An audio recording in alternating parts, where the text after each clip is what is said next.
আসসালামু আলাইকুম। কেমন আছেন সবাই? আশা করি আল্লাহর রহমতে সবাই ভালো আছেন। আমি ইঞ্জিনিয়ার ফারজানা নীরা আপনাদের সামনে হাজির হলাম নতুন একটা ব্লগ নিয়ে।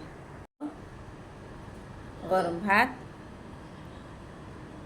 আলুর চপ, নাফিতুবার পছন্দের খাবার।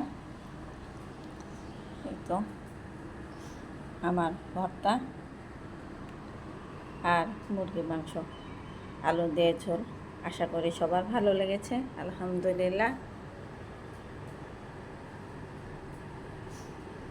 আজকের মতো এখানেই বিদায় নিচ্ছি। সবাই ভালো থাকবেন, সুস্থ থাকবেন। আল্লাহ হাফেজ। তুবা গান প্র্যাকটিস করছে, কালকে পরীক্ষা আছে গানের।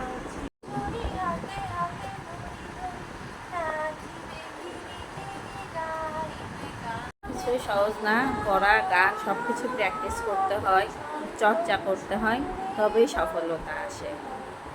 তো আমরা চেষ্টা করব যে পেশায় থাকি না কেন স্বচ্ছতার সহিত কাজ করার। সফলতা আসে না, চেষ্টা করতে হবে, পরিশ্রম করতে হবে, তবেই সাফল্য ধরা দিবে।